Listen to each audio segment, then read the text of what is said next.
अस्सलाम वालेकुम। मेरे चैनल स्टोरी एंड टेल्स में खुशामदीद। आज मैं आपके लिए एक बहुत अच्छी और एक बहुत दिलचस्प कहानी लेकर हाजिर हुई हूँ। लेकिन कहानी शुरू करने से पहले मेरी आप लोगों से गुजारिश है, प्लीज़ मेरे चैनल को ज़रूर सब्सक्राइब कीजिए, लाइक कीजिए और कमेंट सेक्शन में अपनी राय का इज़हार ज़रूर कीजिएगा।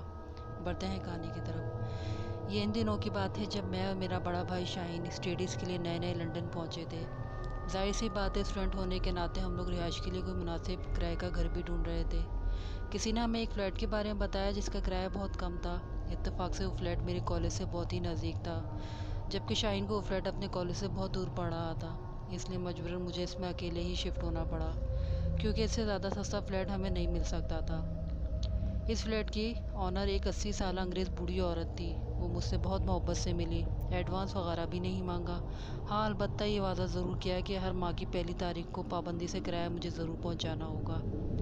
फ्लैट फर्निश था, क्रॉकरी से लेके फर्नीचर तक हर चीज़ मौजूद थी। बस मुझे अपना सूटकेस लेके वहाँ शिफ्ट होना था। शुरू के कुछ दिन तो बहुत अच्छे गुजरे, किसी किस्म की कोई परेशानी नहीं हुई। वो बूढ़ी लैंड लेडी भी अक्सर आते जाते नज़र आ जाती तो उससे हेलो हाय हो जाती, क्योंकि वो बिल्कुल मेरे सामने वाले फ्लैट में रहती थी। एक रात मैं जो गाफिल सो रहा था तो अचानक मुझे महसूस हुआ जैसे कोई खिड़की खटखटा रहा है। मेरी आँख बेख्तियार खुल गई। मैंने खिड़की की जानिब देखा तो दो हाथ खिड़की के शीशे पे नज़र आए। मैं उछलकर अपने बिस्तर से बाहर निकला और बहुत ही तेज़ी से खिड़की के नज़दीक आया तो वो हाथ गायब हो चुके थे। मैं वहीं खड़ा का खड़ा रह गया। मेरा दिल बुरी तरह धड़क रहा था। तभी अचानक एक ख्याल मेरी रीढ़ की हड्डी में सर्द लहर दौड़ा गया। मेरा फ्लैट तो तीसरी मंजिल पर था और कुछ इस तरह बना हुआ था कि खिड़की तक पहुंचने का कोई रास्ता भी ना था।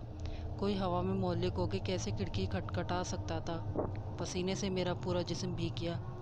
अभी कल ही रात को इत्तेफाक से चाचा जाकिर के घर खाने पर यह टॉपिक निकल आया कि लंदन में ज़्यादातर घर आसिफज़दा होते हैं। फिर बात हंसी में टल गई, लेकिन इस वक्त वही बात अपनी पूरी सच्चाइयों के साथ मेरे सामने थी। मैंने कमरे की लाइट जला दी, लेकिन डर किसी सूरत कम नहीं हो रहा था। तभी एक बार फिर खिड़की पर ज़ोरदार दस्तक हुई। खौफ से मेरे रोंगटे खड़े हो गए। सामने खिड़की पर वही दो हाथ दस्तक देते हुए दिखाई दिए। हाथ पैरों में तो जैसे जान ही नहीं रही थी। अचानक ही कमरे में गुप अंधेरा छा गया। लंदन में तो लाइट जाने का कोई तस्वुर ही नहीं। एक लम्हे को तो मैं खौफ की शिद्दत से बिल्कुल ही बेजान हो गया। तभी मुझे ऐसा महसूस हुआ जैसे खिड़की खुल रही है। मेरे जिस्म में जैसे बिजली सी भर गई। मैं उठा और पूरी कुव्वत से बाहर की तरफ भागा। अंधेरे में मुझे दरवाज़ा भी नज़र नहीं आ रहा था। मैं दीवानावार दरवाज़ा तलाश करने की कोशिश कर रहा था कि लाइट झम से जल उठी। मैंने पीछे मुड़े बगैर दरवाज़ा खोला और बाहर निकल गया। अंदर कमरे से लगातार मुझे दस्तक की आवाज़ें सुनाई दे रही थी। बाहर निकल के कुछ देर तो मैं कुछ देर तो अपनी सांस काबू करने की कोशिश करता रहा। समझ नहीं आ रहा था कि क्या करूं। इस वक्त मोबाइल फ़ोन का दौर भी शुरू नहीं हुआ था। शाहीन को ही फ़ोन कर लेता। टेलीफोन अंदर था। आधी रात को स्लीपिंग सूट में फ्लैट के बाहर खड़े सोच रहा था कि अब क्या करूं। चारों तरफ मुकम्मल सुकूत तारिता, एक बड़ा अजीब सा सन्नाटा छाया हुआ महसूस हो रहा था। अचानक ही सन्नाटे में किसी के कदमों की चाप ने तोड़ दिया। शायद कोई सीढ़ियों पर था और ऊपर की तरफ आ रहा था। दिल को थोड़ी तसल्ली हुई, जो कोई भी होगा कम से कम इसको सारी सिचुएशन बता तो सकूंगा। एक से दो होने के ख्याल ने खौफ में कुछ कमी कर दी थी। एक लम्हे को तो ये भी सोच लिया कि आने वाले शख्स के फ्लैट से शाहीन को कॉल भी कर लूँगा। कदमों की चाप नज़दीक आती चली गई। मैं आंखें फाड़ फाड़ के देख रहा था। सामने सीढ़ियों से कदमों की आवाज़ साफ सुनाई दे रही थी, लेकिन कोई भी नज़र नहीं आ रहा था। ओ खुदारा, मुझे झिरझिरी सी आ गई।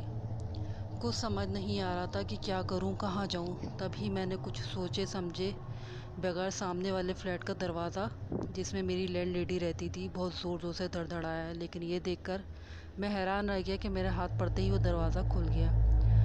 गोया वो ठीक से बंद ना था। शायद वो खातून दरवाज़ा बंद करना ही भूल गई थी। मैं बिना कुछ सोचे समझे अंदर घुस गया। अंदर सारे घर की लाइटें बंद थी। बस सामने वाले कमरे में एक मध्यम सी रोशनी फैली हुई नज़र आ रही थी।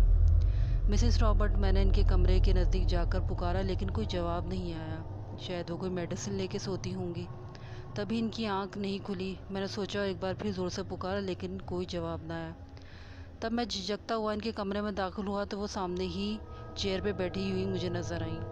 अरे, ये तो जाग रही हैं, फिर जवाब क्यों नहीं दे रही हैं? मैं जो पहले ही शदीद खौफ के ज़ेर असर था, इस नई मुसीबत में मज़ीद खौफज़दा हो गया। इस नीम अंधेरे कमरे का माहौल बेहद पुरअसरार लग रहा था।